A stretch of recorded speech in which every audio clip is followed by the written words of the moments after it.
दोबारा यूट्यूब पे बात करने जा रहा हूँ कि यूट्यूब के ऊपर मैंने अभी 2-3 दिन पहले डॉक्टर योगेंद्र यादव जी की एक स्पीच मैंने डाली। और स्पीच नहीं, एक तरह से क्लास है उनकी, जिसमें उन्होंने बताया भी रिजर्वेशन क्यों, और इतनी बारीकी से बताया। उसमें चार्ट भी बनाए उन्होंने, बाकायदा मार्कर पेन से बना के चार्ट और दिखाए। और चार्ट कौन से हैं जो उन्होंने चार्ट में जो चीज़ें दी हैं वो बाकायदा कहाँ से लिया है, किस एजेंसी की वो सर्वे है, सरकार के सर्वे हैं या प्राइवेट एजेंसी के हैं, ऐसे वो सारे डाटाज उन्होंने वो दिखाए हैं। तो इसलिए भी मैंने कहा कि YouTube तो अपने साथियों के भी मोबाइल खुद लेके YouTube जो है हमारा दर्शन रावण के नाम से, उसको सब्सक्राइब कीजिए। अब मैं वो चार्ट का एक छोटा सा दिखा रहा हूं, सारे चार्ट नहीं दिखा पाऊंगा उनके, मगर उनके एक चार्ट का मैं आपको दिखा रहा हूं। देखिए, इसको देखेंगे आप और मैं फिर इसको डिफाइन भी करूंगा। उन्होंने रिजर्वेशन का इसमें फार्मूला बताया। देखिए रिजर्वेशन में क्या आ रहा, पहला है एससी, और एससी की कितनी पॉपुलेशन है पूरे देश में। पंजाब में तो बहुत बड़ी है, पंजाब में तो थोड़े दिनों में 40% हो जाएगी। पूरे देश में 17%। आगे है एसटी का। एसटी जो है वो पूरे देश में जो उन्होंने बताया वो 6-7%, 9%, सॉरी 9%। और जो ओबीसी जिसको लोग कहते हैं 52%, वो 52 नहीं है। ये योगेंद्र जी ने कहा कि ये डाटा लिया गया है सर्वे एजेंसियों से। 44%, 9% और एससी 17%। इन टोटल को मिला के कितना हो गया? 70% हो गया। अब बाकी कितने बचे? बाकी बचते हैं 30%। मगर 30% में कौन कौन है? 30% में कुछ सिख है जो एससी में नहीं आ रहे, बीसी में नहीं आ रहे। कुछ मुसलमान है जो एससी और ओबीसी में नहीं आ रहे। तो ये इसमें उनको 10% उन्होंने माना है भी। 10% इसी में 30% में 10% सिख हो सकते हैं, बोधी हो सकते हैं, ईसाई हो सकते हैं और मुसलमान हो सकते हैं। 10% वो हैं। और बाकी कितने बचे? 20%। अब दूसरा चार्ट भी होना चाहिए था, मगर उसको अब ऐसे समझ लीजिए कि रिजर्वेशन टोटल कितनी अलाउ है हमारे देश में। जो सुप्रीम कोर्ट की संवैधानिक पीठ में बार बार मसला गया है, तो रिजर्वेशन उन्होंने कही है 49.5%, यानी 50% से कम रखनी है। 50% से कम रहेंगे और 50% से ज्यादा, 50.5% किसके लिए रहेगी? ये 30% लोगों के लिए। और 30% को भी पूरी मिलती नहीं है, इस 10% को नहीं मिलती। फिर 20% बचा जो अपर कास्ट हिंदू है, ब्राह्मण है, जिसमें व्यापारी बनिया है और जो ठाकुर, राजपूत, पाटिल, रेड्डी, ये जो मिला के हैं, ये सारे मिला के 20% लोग 50% रिजर्वेशन के को खा रहे हैं। रिजर्वेशन तो इनको चलेगी एक तरह से। रिजर्वेशन मींस आम जो लेते लोग, मींस बेनिफिट। 70% लोगों को अगर मिलता है 49.5%, तो उनको बेनिफिट थोड़ी हुआ, उनको तो नुकसान हो रहा है। और 20%, 30 भी मान ले, अगर 30% लोगों को मिल रहा है 50.5%, तो रिजर्वेशन का यानी लाभ किसे हुआ? नौकरियों का, तो लाभ उनको हुआ। इसके अलावा भी उनकी स्पीच में और बड़े डाटाज हैं। उन्होंने बताया भी कंपनियों के जो सीईओज हैं उसमें कितना ब्राह्मण है, कितना ओबीसी है, कितना एससी है, कितना एसटी है। मीडिया का जो मीडिया है, देश का बड़ा मीडिया, उसमें चीफ एडिटर एससी कितने हैं और जर्नल कितने हैं, ओबीसी कितने हैं। हर चीज के डाटे और भी बहुत सारे डाटाज उन्होंने दिए हैं। तो मैंने इसीलिए उससे उठा के अपने यूट्यूब पे डाला कि आपको इधर उधर भटकना ना पड़े, सीधे एक यूट्यूब चैनल खोलें, वहीं पे आपको वो सारी चीज मिल जाए। ऐसे ही वहां दिल्ली में जो हमारा लास्ट सेमिनार हुआ 16 फरवरी को, उसमें अपूर्वानंद जी ने रोहित वेमुल्ला की जो एकेडमिक हत्या, एकेडमिक मर्डर था, जो उसका कारण ढूंढा, पीछे से बताया उसका कारण क्या है। वो कह रहे जो उन्होंने अंबेडकर स्टूडेंट्स एसोसिएशन बना रखी थी, वो एससी के लिए नहीं संघर्ष कर रही थी उन दिनों। जब उनका झगड़ा हुआ यूनिवर्सिटी मैनेजमेंट के साथ, तो वो एससी के लिए नहीं लड़ रहे थे, एसटी के लिए नहीं लड़ रहे थे, वो माइनॉरिटी के लिए लड़ रहे थे उस वक्त। वे माइनॉरिटी भी आदमी है, मुसलमान भी आदमी है, देश का नागरिक है, जिन्होंने 1947 में भारत को चुना।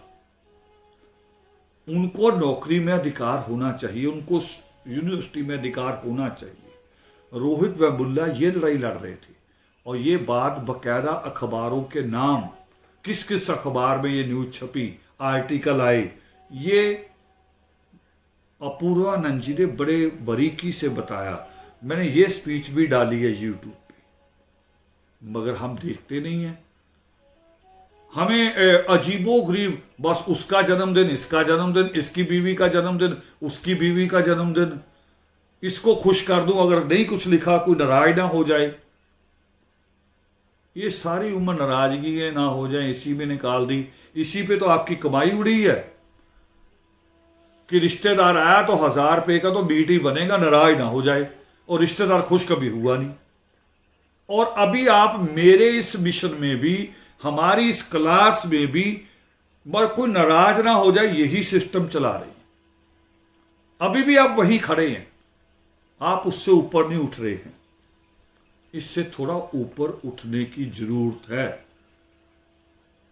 टाइम बहुत लिमिटेड होता है, लिमिटेड टाइम है, पता नहीं है जीवन का। परमेश्वर कहते हैं, सृष्टिकर्ता वाल्मीकि दयावान, वो कहते हैं कि जीवन पत्ते पे लटकती हुई एक बूंद के समान है। जैसे कभी कभी ओस पड़ती ना पत्तों पे, तो बूंद लटकती है। वो करे जीवन बिल्कुल ऐसा, ना जाने कब टपक जाए, कुछ पता नहीं।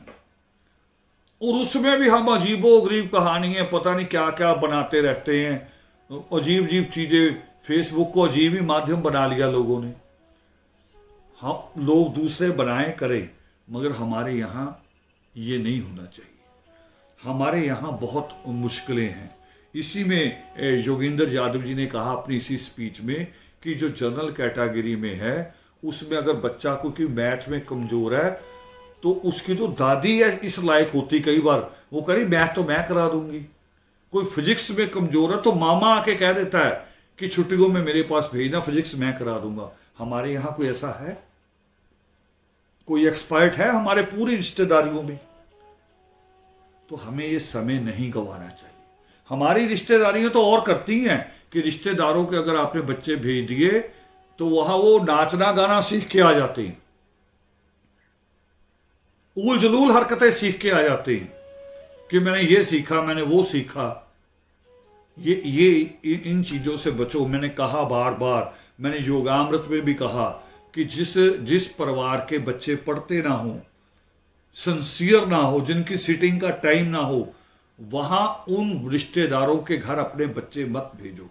और उनके बच्चों को भी अपने घर मत आने दो। इतना कट्टर होना पड़ेगा, इतनी जरूरत है हमें सख्त होने की अगर हमें अच्छे रिजल्ट प्राप्त करने हैं। चिंता में हूं मैं, क्योंकि जो नई एजुकेशन पॉलिसी आई है वो हमारे लिए बड़ी घातक है। मैं चाह रहा था कि किसी यूनिवर्सिटीज़ में या किसी अच्छी जगह पे हम 4-5 अच्छे विद्वानों को हम इकट्ठा करके बुला के एजुकेशन पॉलिसी बाकायदा उसकी स्टडी के बाद हमारे 4-5 विद्वान उसके ऊपर उनका विचार, उनका डिबेट हो और ऐसे उसको हम बिल्कुल लाइव जारी करें। मगर जो आंकड़े आ रहे हैं कोरोना के, वो मुझे इजाज़त नहीं दे रहे कि मैं सारे लोगों को, ये 4-5 भी बुलाएंगे तो 4-5 शहरों से बुलाने पड़ेंगे, अलग अलग जगह से एक्सपर्ट हों जो इस मामले के, जो बच्चों से जो जुड़े हो, जो एजुकेशन से जुड़े हो। तो मुझे डर लग रहा अभी भी मैं उनको बुलाऊं कि ना बुलाऊं।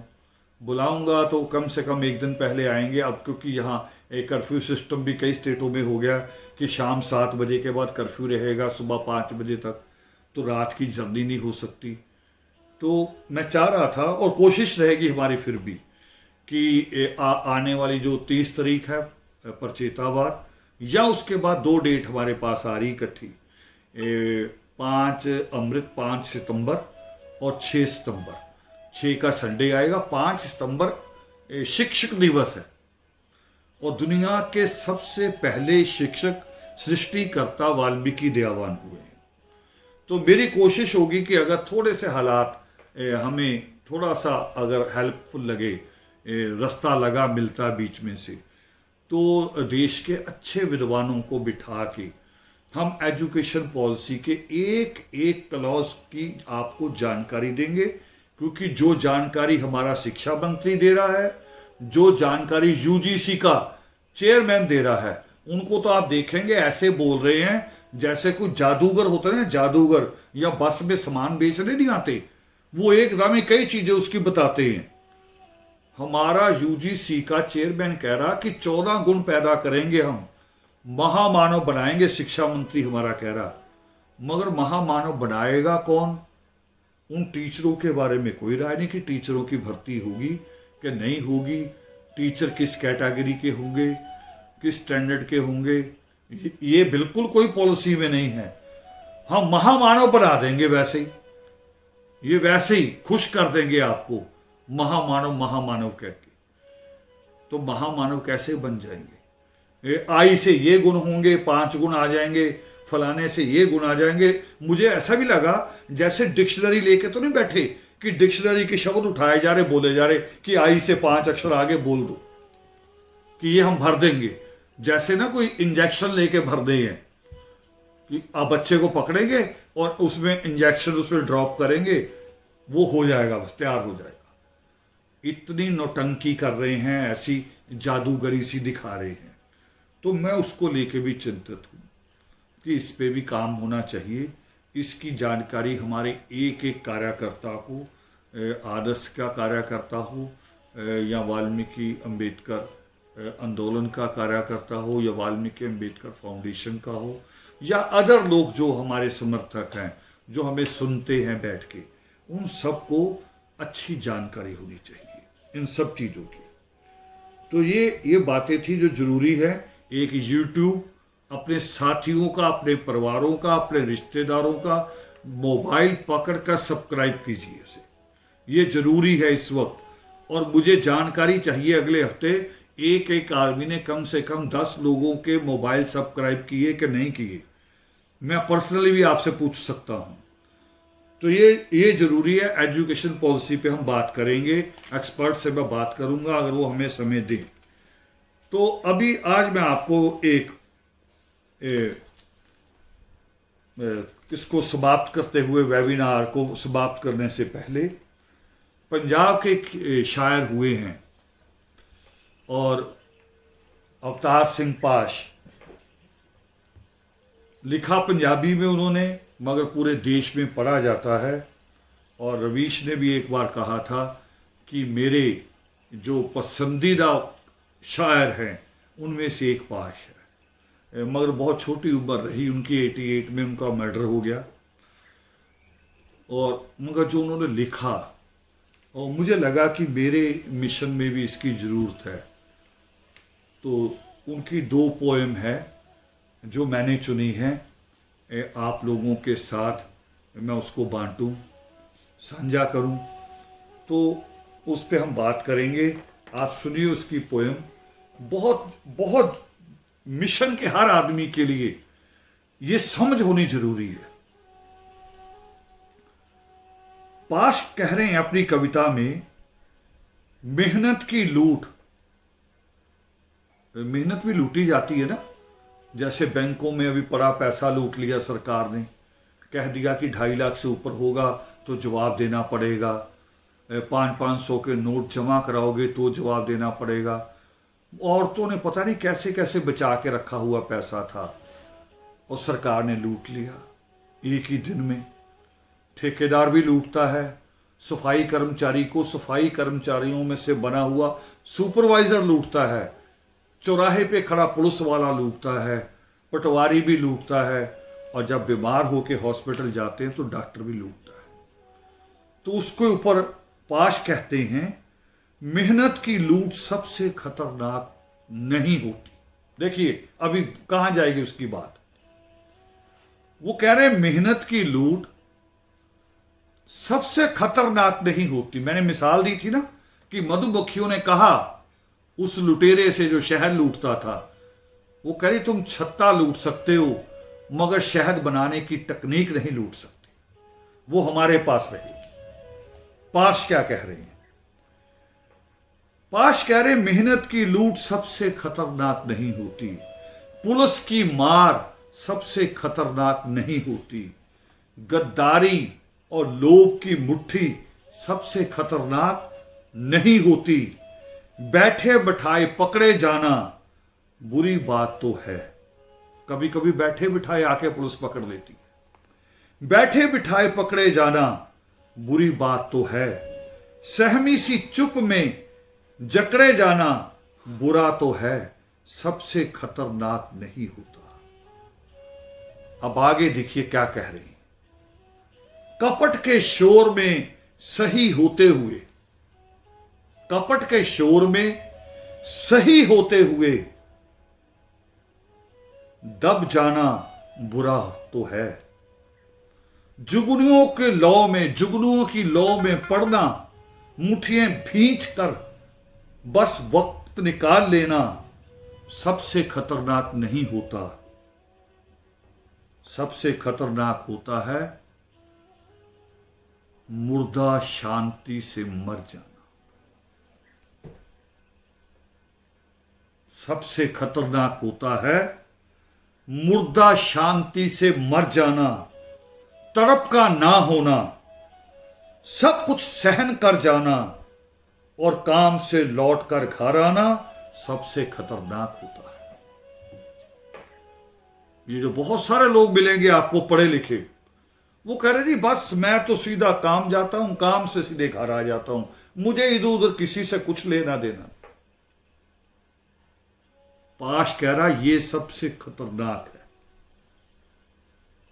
सब कुछ गलत देख के चुप रह जाना। देखो क्या लाइन थी, वो कह रहे कपट के शोर में होते हुए दब जाना बुरा है। आप कपट का शोर और उसमें प्रशांत भूषण गरीबों की आवाज जो सुप्रीम कोर्ट में जाके लड़ती थी, आज उस आवाज को दबाने की कोशिश हो रही है। और सुप्रीम कोर्ट ऐसे जैसे महामुनि शंभू को कहा था राम ने कि माफी मांग ले कि तुम गलत हो, तुम गलत हो। मनुस्मृति कहती है कि शूद्र पढ़ लिख नहीं सकता, मगर महामुनि शंभूक ने कहा था कि नहीं, मैं ठीक हूं। अगर मैं पढ़ लिख नहीं सकता, मुझे ये अधिकार ईश्वर ने अगर नहीं दिया तो फिर दिमाग क्यों दिया? अगर दिमाग दिया तो मुझे पढ़ने लिखने पे भी मेरा अधिकार। आज प्रशांत भूषण वैसे ही खड़े हैं। सरकार चाहती है कि एकलव्या को धक्का मार के बाहर निकाल दें। नई एजुकेशन पॉलिसी में यही है कि एकलव्या को धक्का मार के बाहर निकाल दें। और सरकार यह भी चाहती है कि कोई बबरीक बन के इनकी मदद करने आए तो उसकी गर्दन भी उतार ली, जैसे अपूर्वानंद जी के साथ होने वाला है। उनको बुलाया भी इसी महीने 5 तारीख को, 3 तारीख को शायद, पुलिस स्टेशन 5 घंटे बिठा के रखा कि दिल्ली के दंगों में आपका हाथ है।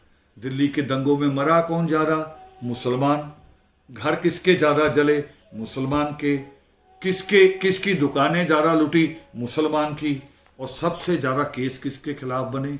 मुसलमान के। ये इंसाफ है? ये इंसाफ नहीं है।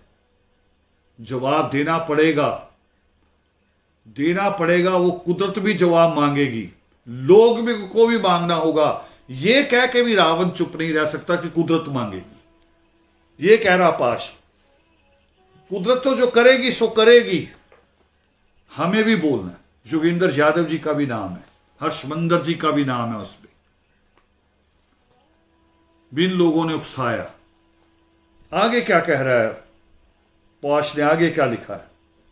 सब कुछ सहन कर जाना, घर से निकलना काम पर और काम से लौटकर घर आ जाना सबसे खतरनाक होता है। सबसे खतरनाक होता है हमारे सपनों का मर जाना। अभी हम रश्मि से क्या करवा रहे थे? रश्मि जो 1.5 घंटा बोली, वो आपको सपना ही तो दे रही थी कि जब मैंने किया तुम भी कर सकते हो।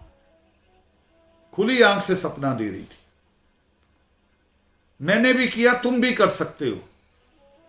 वही बात कह रहा है पाश कि सबसे खतरनाक होता है हमारे सपनों का मर जाना। सबसे खतरनाक वो घड़ी होती है जब कलाई पर चलती हुई भी आपकी नजर में रुकी होती है, जब आप समय की कीमत नहीं समझते। वो चलती जाती है, उस समय रुकता थोड़ी है, मगर आप रुके होते हैं। कभी सोने में, कभी खेलने में, कभी ताश खेलने में, कभी यारों में घूमने में, कभी गपबाजी में, कभी चैटिंग में। अब तो बहुत सारी गेम बहुत सारी आ गई, बना दी आपको कहीं आप क्रांति ना कर दें, कहीं आपको पता ना लग जाए कि देश में 2 करोड़ से ज्यादा नौकरियां चले गई हैं। इसलिए नेट पे खेलते रहिए, लगे रहिए नेट पे। सबसे खतरनाक वो आंख होती है जिसकी नजर दुनिया को मोहब्बत से चूमना भूल जाती है। ओशो ने भी कहा कि वो धर्म कौन सा है जो कहता मैं सिखाता धर्म हूं मगर होता दंगा है। वो धर्म कौन सा है जो कहता मैं मोहब्बत सिखाता हूं मगर होता दंगा है, सड़कों पे कत्लेआम होता उसी से। उसी को पाश कह रहा है जिसकी नजर दुनिया को मोहब्बत से चूमना भूल जाती है और जो एक घटिया दोहराव के क्रम में खो जाती है। सबसे खतरनाक वो गीत होता है, सबसे खतरनाक वो गीत होता है जो मुरस्सी की तरह पढ़ा जाता है,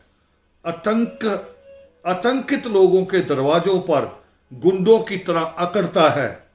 सबसे खतरनाक वो चांद होता है जो हर हत्याकांड के बाद वीरान हुए आंगन में चढ़ता है लेकिन आपकी आंखों में मिर्ची की तरह नहीं पड़ता।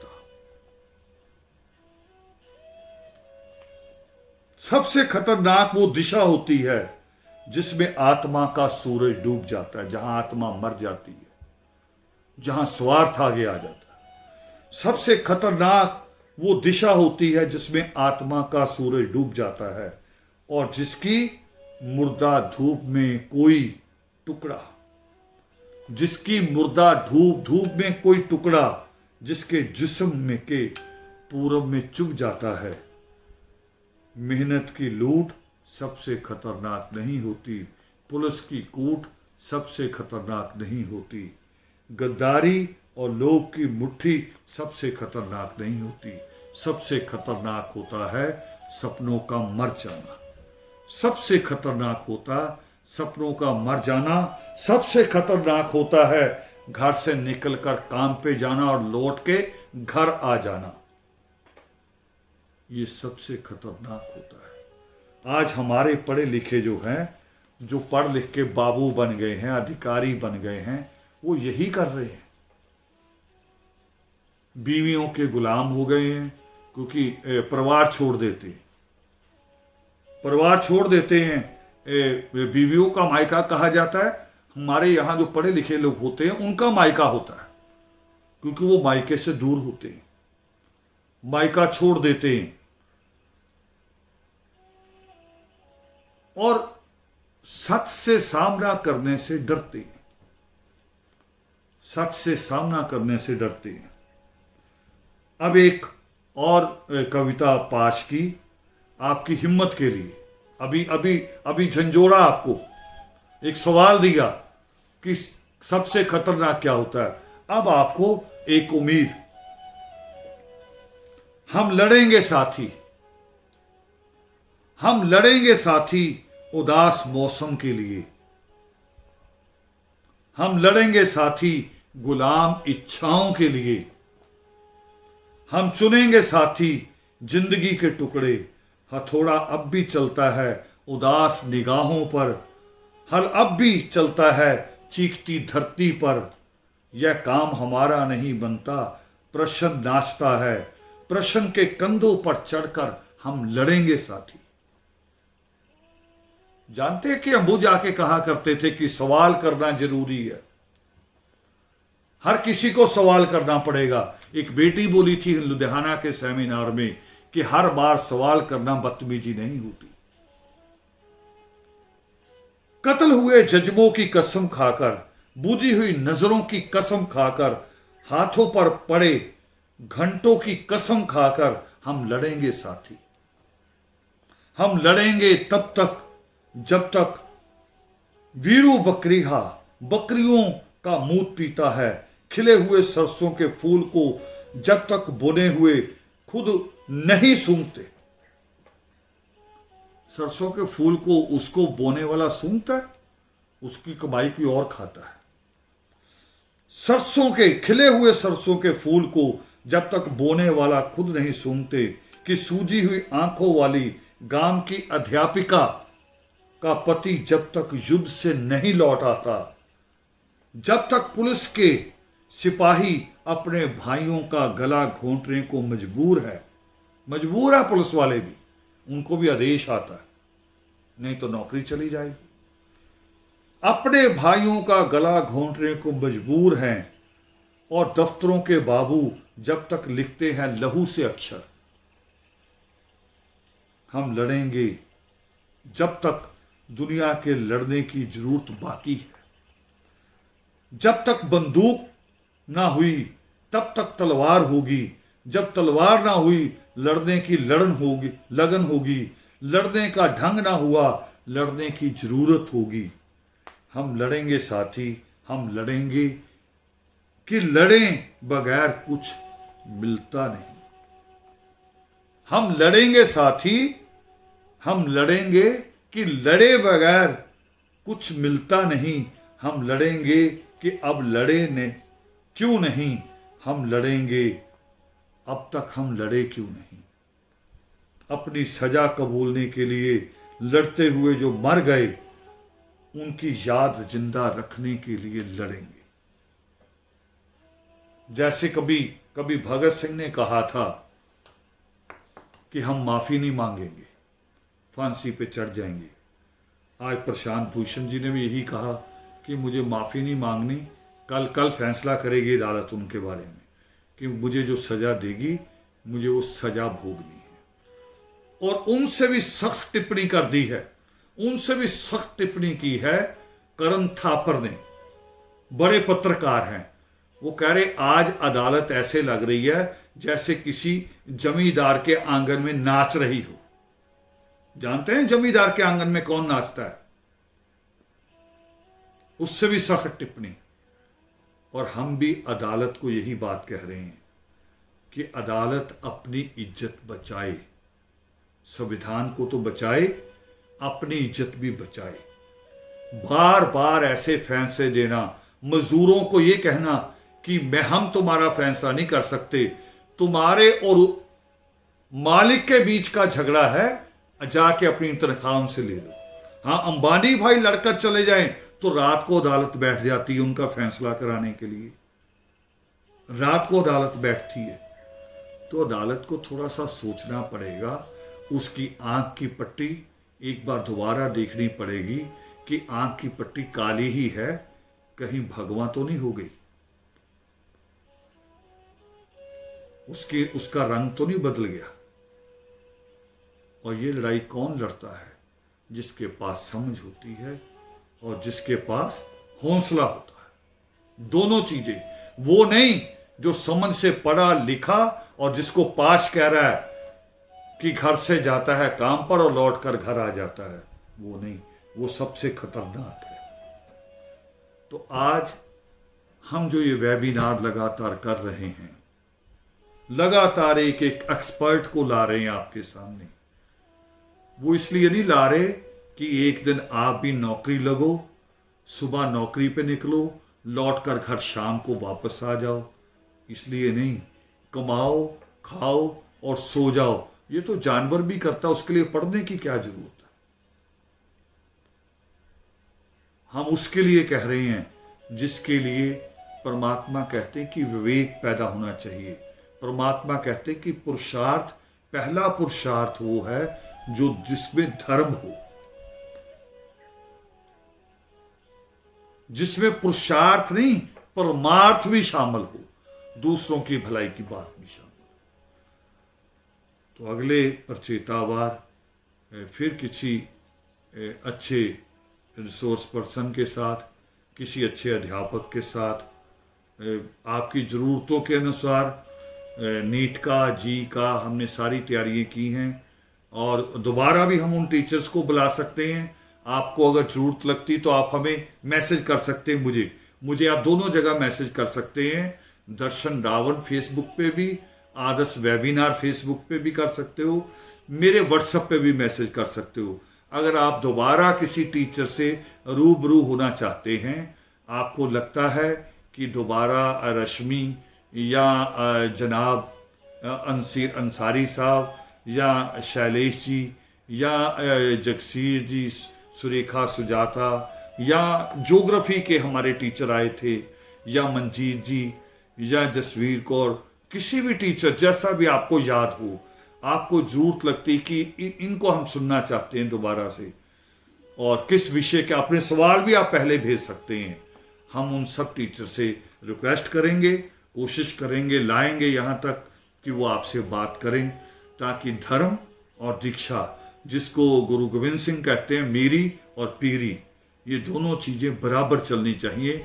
यानी धर्म और हमारा जो कैरियर, ये दोनों चीज़ें बराबर चलनी चाहिए, तब हम जीत सकते हैं, तभी हम जिंदा रह सकते हैं। नहीं तो धीरे धीरे सरकार, जिसने एयर इंडिया बेच दिया, रेलवे बेच दिया, ट्रेनें बेच दी और पता नहीं क्या कुछ बेच देना बाकी है, कह रहे देश नहीं बेचेंगे। पता कैसे हो रहा है? छोटी सी बात और कह दूं कि जैसे कोई एक कार का स्टीयरिंग बेच दे पहले, फिर उसका गियर बॉक्स बेच दे, फिर उसके टायर बेच दे, और फिर भी कहे बॉडी खड़ी है उसकी, कहे मैं कि कार नहीं बेचूंगा, और थोड़े दिनों में उसका इंजन भी बेच दे, फिर भी बॉडी रखे। देश आज हमारा ऐसे हो गया कि जिसका धीरे धीरे सारा सामान अंदर से निकाल के बेचा जा रहा है, और फिर भी हमारा बेशर्म प्रधानमंत्री कहता है कि देश नहीं बेचूंगा, और देश के अंदर से सारा कुछ, यहां तक कि देश की रूह भी बेची जा रही है निकाल के। आज वो हालत हो रही है। तो उसके लिए पढ़ाई भी जरूरी है, समझ भी जरूरी है, और ये समझ भी जरूरी है कि सबसे खतरनाक क्या होता है। जय वाहिनी।